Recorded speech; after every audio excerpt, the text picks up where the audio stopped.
Your father had no choice but to consume that oak pill. If he hadn't done so, even those Okjinshini yet to go mad would have laid waste to the village with hate-filled eyes. As a leader, it was a difficult but necessary decision for him to make. Puto has taken the poisoned oak pill to the research lab. Why not take a breather and look around town while we wait for the results?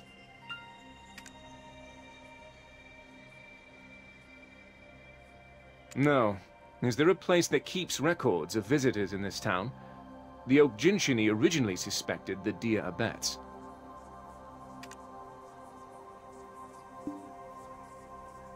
Even in a place like this, the enemy could be an outsider. No, under these circumstances, the enemy must be from the outside.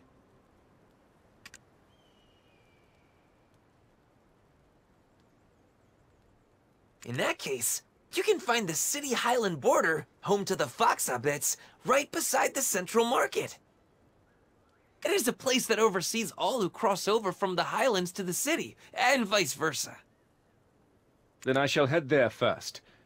You should go make yourself useful and look around as well, yes?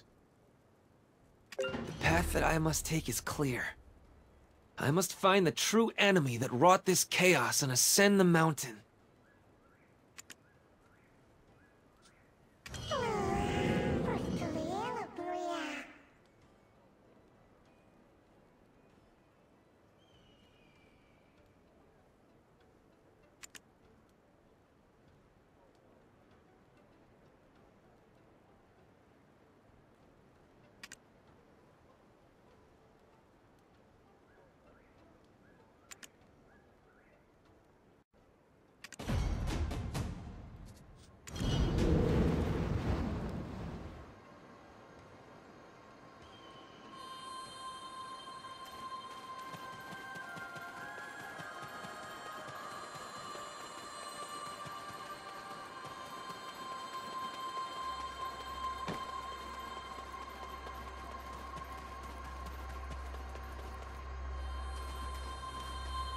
Quite often, personal emotions are the main cause of one's failures.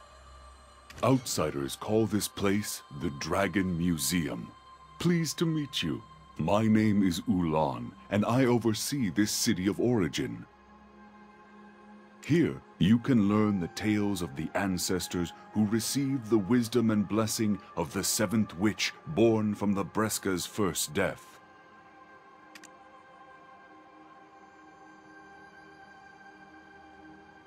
For my veins carry the blood of the one who brought this calamity upon the mountain of eternal winter.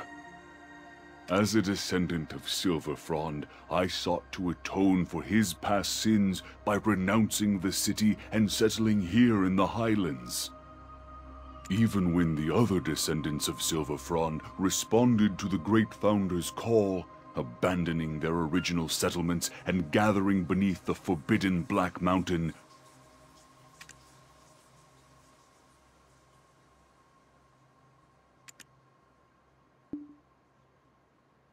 we chose to remain here and guard this place in the Mountain of Eternal Winter as living witnesses to history.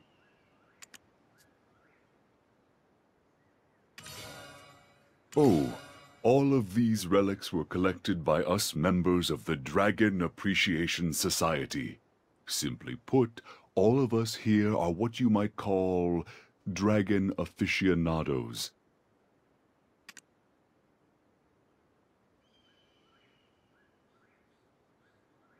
There's countless dragon relics yet to be found, scattered all over the globe.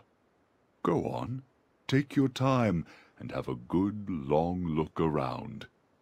If you found yourself here, all on your own, then maybe, someday, you may find yourself amongst our ranks as a member of the DAS. No?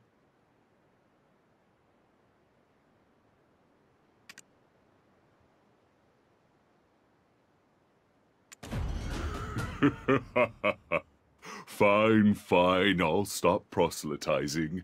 For now. Since this is your first time here, Would you mind if I took you on a little tour?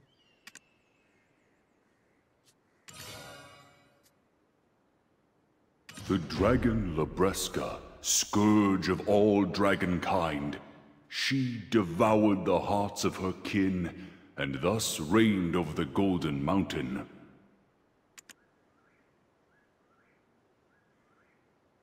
Long into her rule, and with all who would seek to challenge her slain, a flame appeared. Was this a trick of the gods, or a test?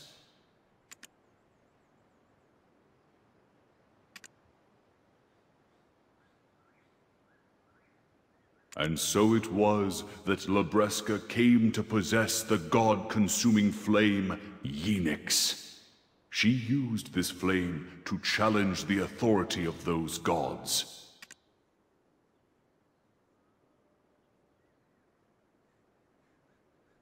But she underestimated them. They tore from her body all wing and all limb, and wrought eternal winter upon Golden Mountain, so its name and glory would be forever lost.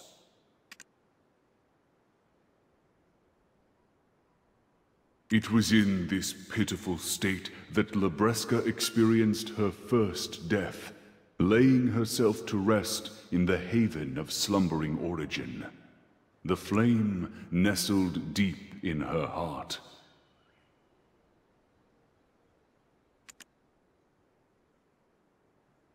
But from Labreska's first death, 7 beings awoke, who, in the village below the mount, came to be known as the 7 Witches of Everfrost.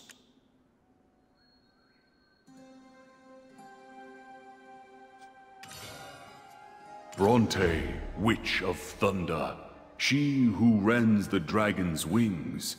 Cahel, Witch of Blight, she who rots the dragon's claws.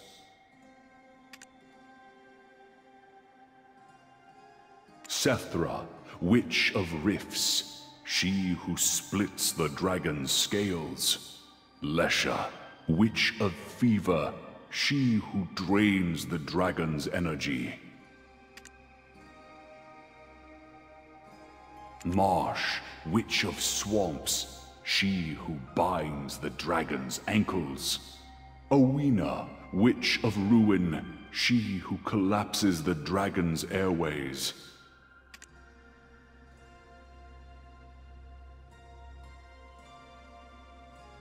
And last but not least, Arethia, Witch of Erasia, she who expunges all fear of dragons. Labreska, Keeper of the Golden Mountain, even at the brink of death, bestowed upon us a gift. For from her death did these 7 witches arise, who used their mystical powers to protect us from the fearsome dragons.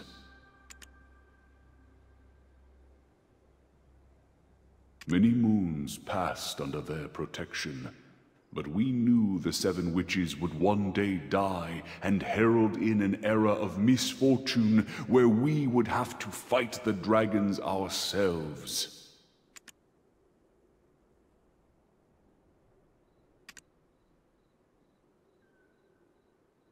While its golden hue is now obfuscated by blanketed snow, may the sun reflecting off its frosty peak be an eternal reminder of Golden Mountain's glory.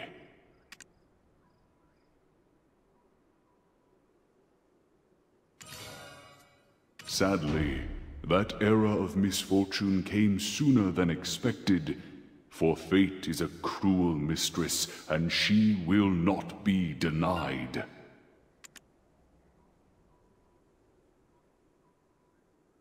Arethia, the Witch of Erasia, fell in love with the human Silverfrond, and in doing so, neglected her sworn duty. The 6 witches recanted the wisdom and blessings they had bestowed upon Silverfrond, then slew Arethia with Labreska's fang.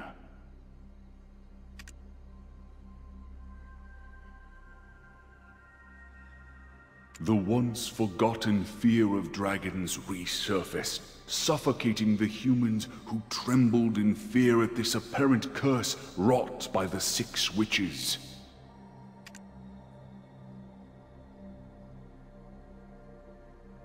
Play with the flames of love, and you will be burned. Grief-stricken and fearing for his life,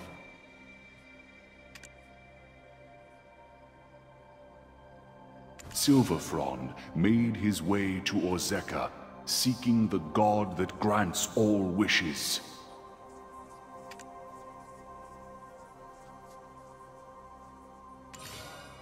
The god told Silverfrond that he must retrieve the Yeenix, the holy flame still in the embrace of the dead golden dragon, if his wish is to be granted.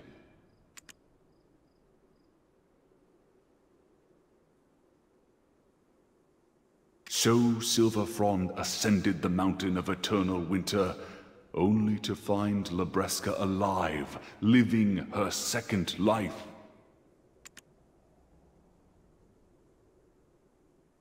There, he learned of the Yeenix's true might, that it has the power to consume gods, and realized that he had been deceived by the wish-granting god.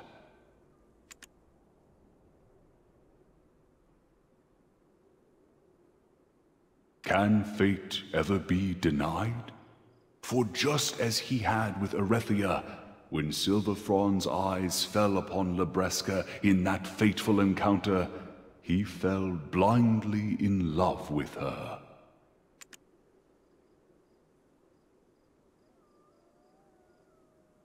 And Libresca, who clung to life just barely thanks to the Yeenix, found comfort in the lonely human before her. And the mountain of eternal winter soon saw a warmer winter unfold.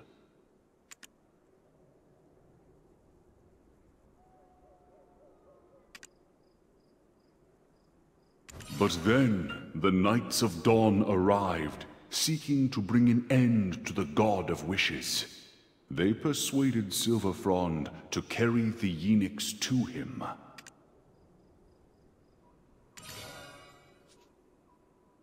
I vow to return, for I know this flame is your life, promised Silverfrond to Libresca as he set off.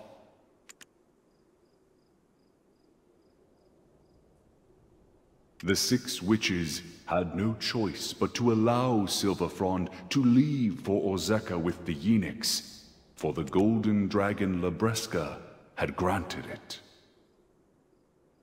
But no sooner had he left, a deathly winter descended upon the mountain.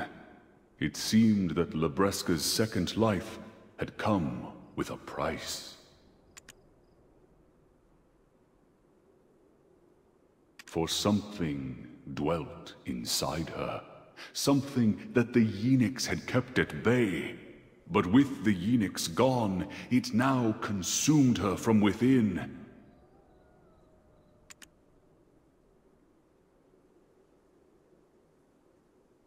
It felt as though an eternity had passed, but still Silverfrond had not returned.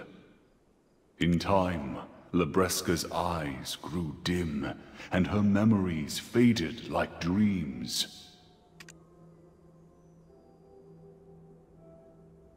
Eventually, the small sliver of hope she clung to evaporated, and with it a great calamity befell the mountain of eternal winter. There are no witches to protect us now. It is now up to us to defend ourselves against the dragons. Proclaimed the one now known as the Great Founder. I have many more a tale to tell, but the beauty of adventuring is finding them for yourself, no?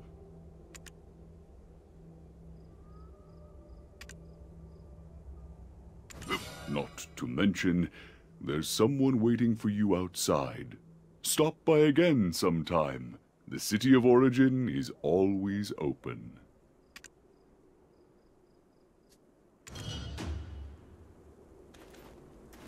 There you are!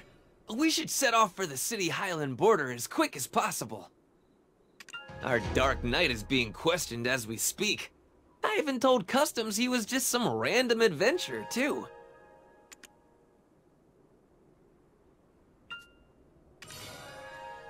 Who'd have thought they'd be such a sharp bunch? It doesn't help that he straight up told them where he was from when they asked. Always acting all dark and dashing. I can't just stand around. Help me break him out and get to the Oak Pill Research Lab.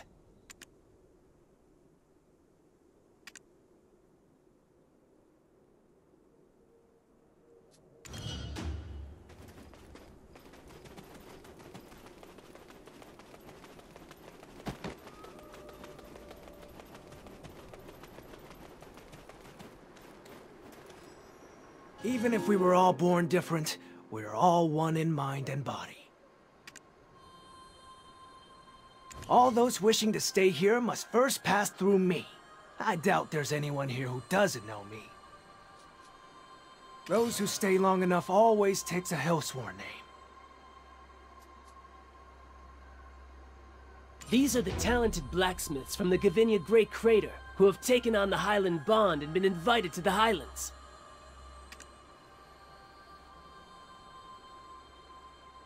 While the day and time whence we were born may differ, here in this place, may we exist as one body and mind together. Here, write down your city-worn name and take your hill-sworn. Next!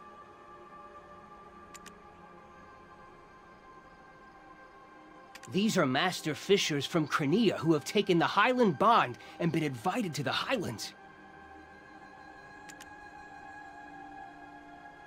Any experience with ice fishing?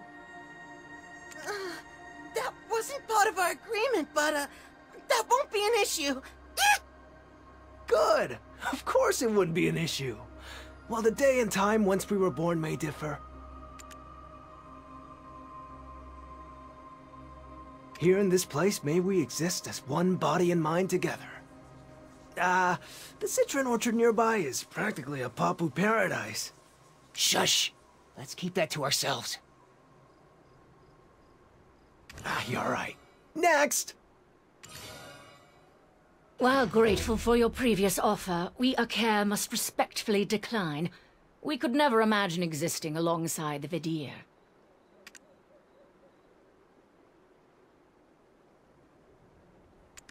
I see. I suppose you need some more time to think about it, yes? Next! Ooh, are you the friend of this liar? I'll conduct a simple test of truth to see if you truly are friends. So many meaningless steps to confirm the comings and goings of one man. Silence! Don't you dare try to pull a fast one on me. We have no vacancy for liars like you in the Highlands. Especially with how low the public sentiment has become nowadays. Never thought I'd live to see the day where the Highlands would be overrun with suspicion. I thought the stories of poison oak pills were mere fiction, and yet it's been revealed that the oak pill research labs were robbed.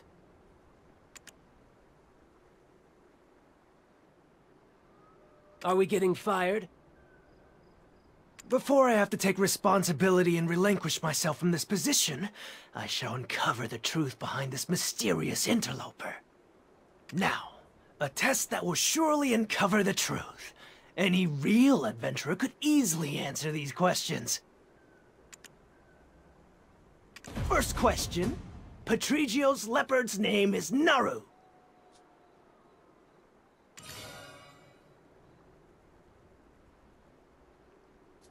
No. Patrigio's leopard is named Tuvala. Too easy. Second question. The symbol of Kelfion is the eagle.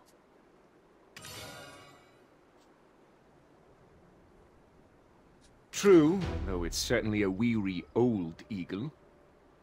Third. Serendia's Princess Jarette is infamous for her stubbornness.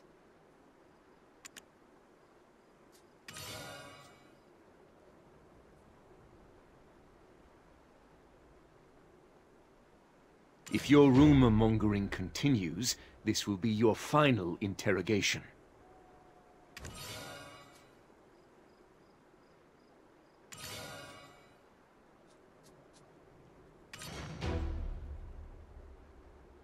It appears you do speak the truth. Your identity is cleared, so I shall grant you access to the records. Nothing seems out of place. This entry shows a Hillsworn name, Mahia. But why is the City-worn name black?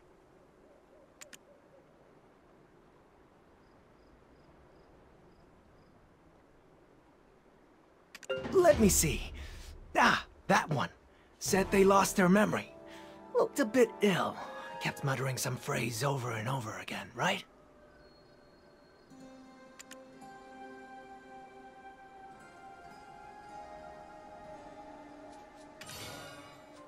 Perfect being, perfect being, perfect being. They kept repeating that. That's why the captain took them to the Oak Pill Research Lab, to see if they could treat them. Perfect being, eh? It wasn't their memory they lost. More like their free will. So you're not an adventurer, but a detective by trade, My apologies for the mix-up. But tell me, why do you think so? Their handwriting. It looks too erratic, like it was forced. I speak from experience. Oh! Did you say perfect being? That's the mantra of the Sezek barbarians. I may have overheard it while I was doing a bit of schmoozing over at Camp Balix.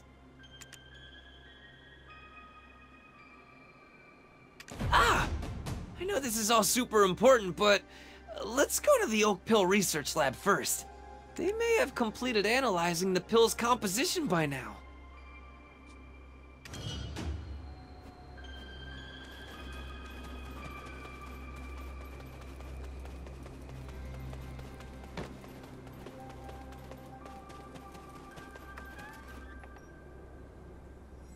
Would you mind getting me a book about the winter tree from Tabudai? Humans came to despise Silverfrond, but we are ever in his debt. This is the place where he researched methods of transporting the Yeenix. It required much wisdom to be imparted by Labreska herself. To make use of her wisdom, we created the Oak Pill. I can't believe it. The poison drawn from the fang of that monster at Snowstorm Guard Post, and the poison in the Oak Pill, are one and the same.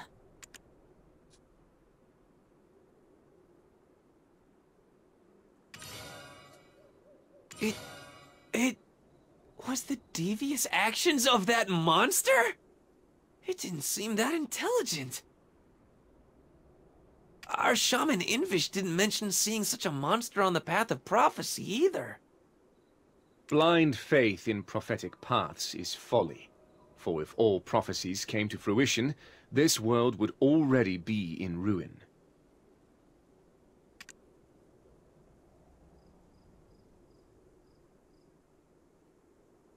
Please report these findings to the shaman Invish.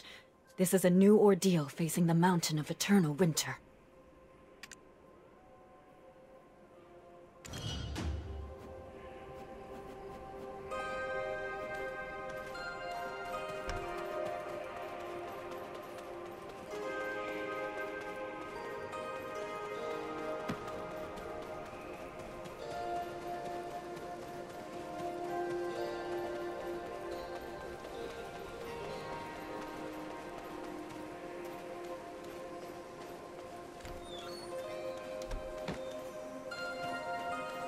I found the answers I sought deep in my dreams. Do you wish to do likewise? The witches smiled, but inside they were weeping. They who had thrown themselves in a pit of deep despair. Why and for what? I cannot see it. Past the day the festivities should have been held. What was Arethia trying to tell us? On the day the Khan entered the woods, the chief of the Okjinshini uttered something much the same. For that day was supposed to be a day of celebration. The day when the seal of the tablet left by the seventh witch was to be broken. But the reason why the witch's tablet has remained sealed in separate parts until now is not because we have yet to reach the end of our path of prophecy.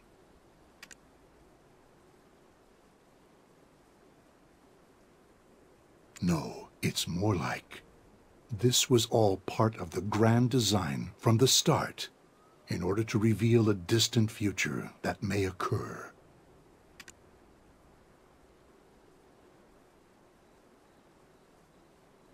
But don't the stone tablets say that the closer we are to the end of the path of prophecy, the more the seal on the tablets will weaken?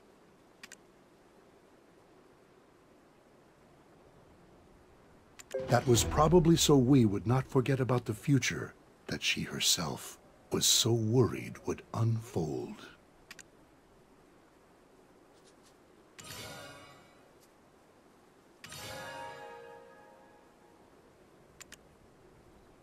That was probably so we would not forget about the future that she herself was so worried would unfold. On that day, which was supposed to be a celebration for our Bets and Okjinshini alike, a mysterious explosion occurred at the Shere Khan iron mines.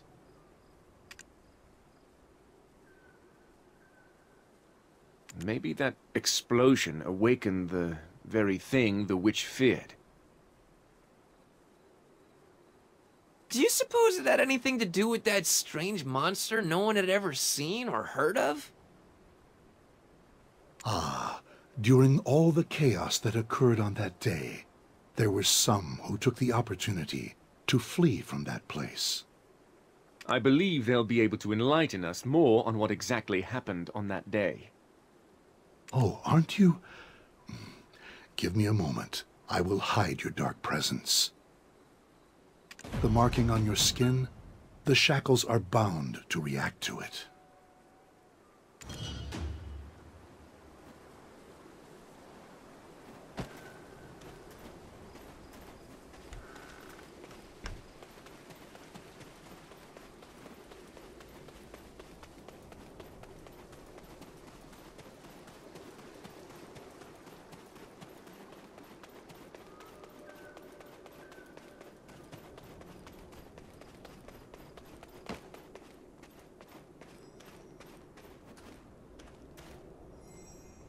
If it's a soft bed you're after, you can't go wrong at the Prismatic Wildflower Inn.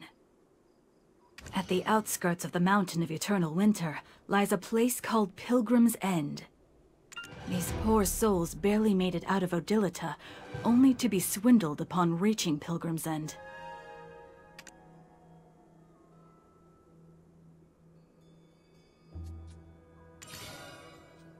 Wasn't even looking for a good place. Felt wherever there were humans, we could start anew. That inhumane scum took us to the Shere Khan iron mines. I don't remember this place being so overrun with scumbags. It's just like with that goblin. He was heading to the citron orchards from Awena's Tale, but was accidentally led to the charcoal burner. In Calpheon, there's a saying, "Don't blink or you might lose your nose." The upstanding citizens of Hydael could never imagine such a thing.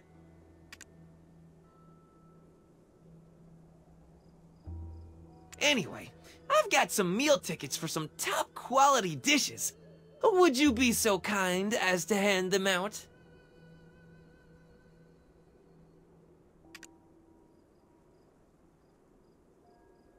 These poor souls barely made it out of Odilita, only to be swindled upon reaching Pilgrim's End.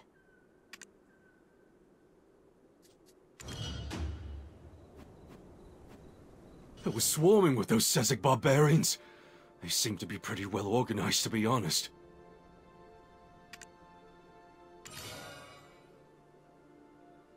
Care to share exactly what happened on the day of the Sherakan iron mine explosion? They made us pile something all day long. Never really told us what it was exactly. But that's what exploded. I'll bet my life. All because the perfect being began to cry out. What did you say just now? Perfect being? There's a priest the Sezek barbarians call the perfect being. A few of the Seziks tried to challenge his authority, but got themselves executed by their Baal Salvaro. They said stuff like, "Perfect being, my crusty behind," and that Dayan, he's just a human runaway from Dregan. Dayan? I remember seeing him when he was on the run in Dregan. A human winning the favor of all the Seziks. It's unheard of. Especially when it appears he joined them immediately after being cast out from Dregan.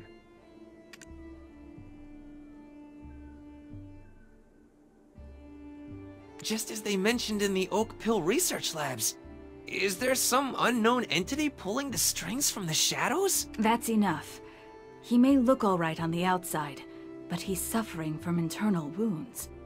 Moreover, if we aren't able to break those shackles, it's only a matter of time before the Ahib come knocking. I suggest they be moved as far away as possible, at least until their shackles are broken. This place is still far too close. Please, you have to protect us. We shall flee to the ends of the earth if we have to. Anything but returning to that hellhole.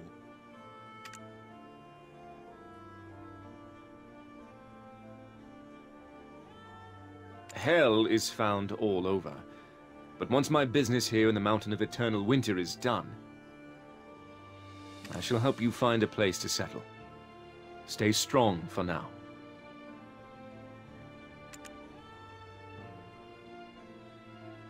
Oh, sorry to interrupt, but I think we should grab some grub before heading out again.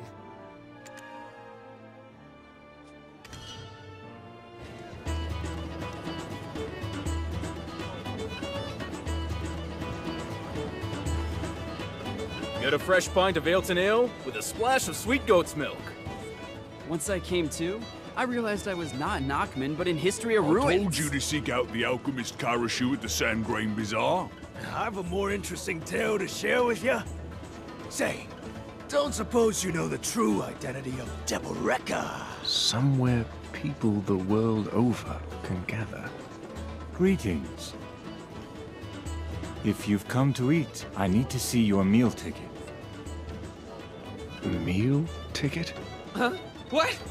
The meal ticket? My meal ticket! My meal ticket!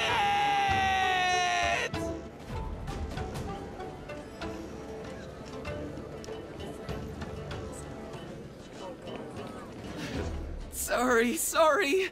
I had so many tickets and there were so many hungry faces. Such a strong voice from such a small body. Your colleagues must be quite mad at you now.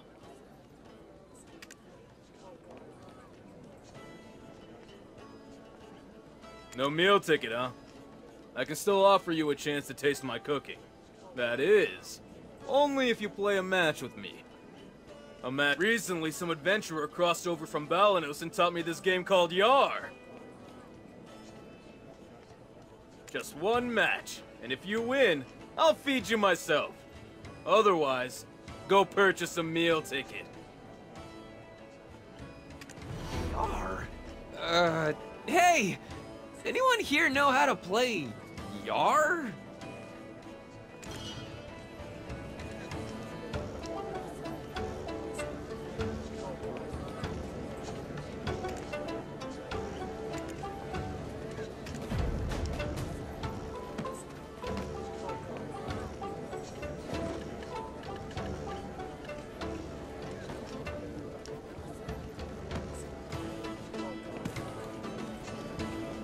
Secret of my cooking?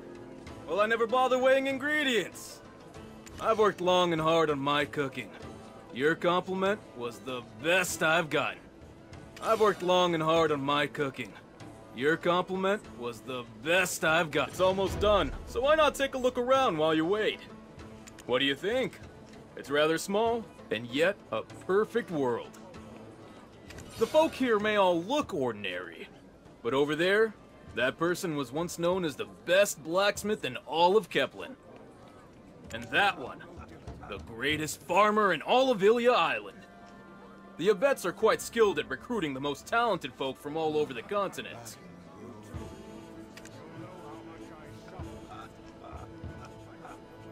I can smell the egotism wafting off of you like aromatics. But I'll admit, this food smells much better than I had anticipated. Your nose is not wrong, for I am the cooking guru of Dregan. Here you go. This is my objectively delicious Ailton specialty meal.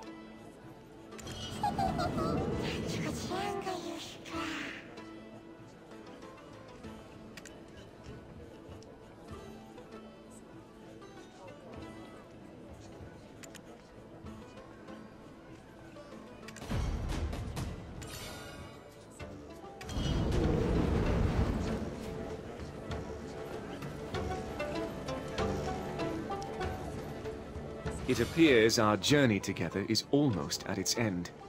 We've already reached the trial of the Fifth Witch.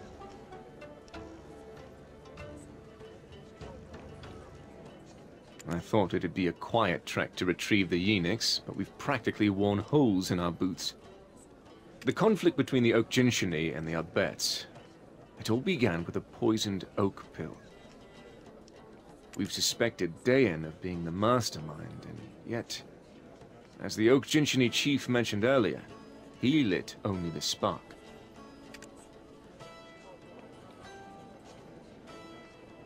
The sooner the eunuchs resting in the haven of slumbering origin is extinguished, the quicker all this strange phenomena will end.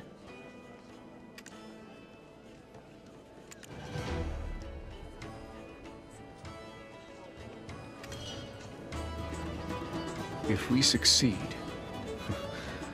I suppose you'll be hailed as a hero in these parts as well. Look at that fox, living only for today. I hope we can find his brother. It's been some time since I've seen a place so filled with human aroma. What will I do once I've erased the burden of this mark?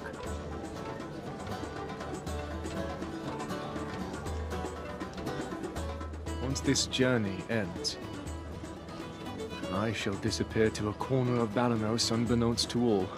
Together with Jarrett, I wish to work the lands there. Some children, perhaps. 3 is a good number. 2 sons and a daughter. If the children take after their mother, it would be quite a lively household.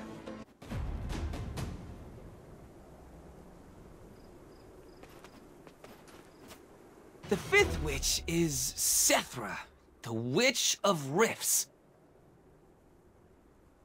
The eye that climbed out of hell's depths hungers. Only the infinite life force of the Highlands can satisfy it?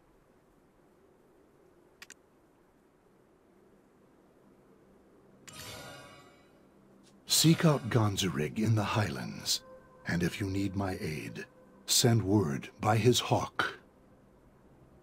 You aided us at Bronte's boat, and now we are in your debt once more. No. We are the ones indebted to the 2 of you, for the Zavir Highlands are the first home of the Abets.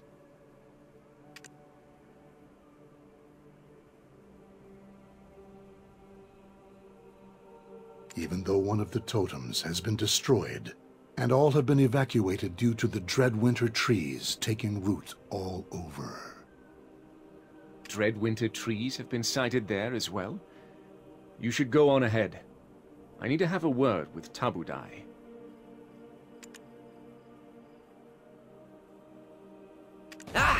I'll go speak with my fleeing fox squad and let them know that even the Oak Jinshini are crying foul about this.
must not let a single day go by without an offering. The Zavir Highlands were abandoned by humans early on, so it was quite easy for us to settle down here. Gaining the wisdom of Sethra, the Witch of Rifts, did not come without its price. Let my veins spread like spiderwebs beneath the highlands, absorb the life force of the surface. Those humans offered as living sacrifices to the witch didn't last for long, and upon the witch's demise, the settlement was quickly abandoned by the humans.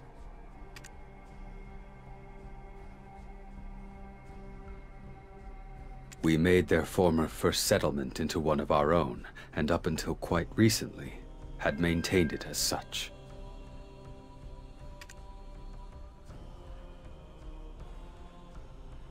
We did so for the sake of the hawk and leopard abets, who had gone beyond the Mountain of Eternal Winter long ago during our time in the Highlands. But this too was their home. As we tended the land, we often left out some meat they enjoyed. Though they would never again return, wild animals would frequent our settlement and eat to their heart's content. Seeing this gave us some small relief, knowing the hawk and leopard abets would have some sanctuary to return to. At least, before the leopard totem was destroyed. Sethra's vase would always give off such a pleasant fragrance. It absorbed the life energy of the creatures that gathered around each totem, a sign that the health of the Highlands was in a good state. However, when the totem was destroyed, the abets guarding the remaining ones retreated, for none quite knew what threat the lurking danger posed.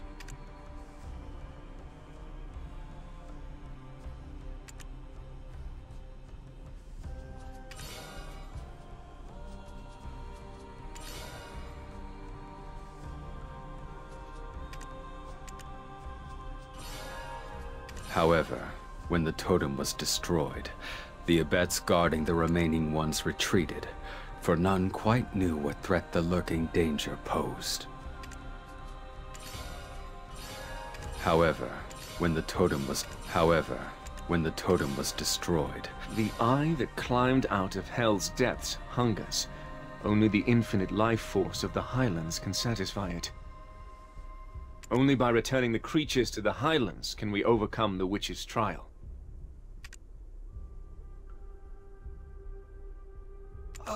When I was young, there was a fierce typhoon that nearly blew away all the settlements in the Highlands. Back then, I helped rebuild the Highlands, alongside my father and brother. But the Highlands are a dangerous place now.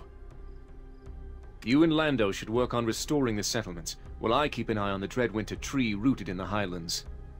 I'll go check on the other settlements. Go check the Hawkabet settlement. It's the closest.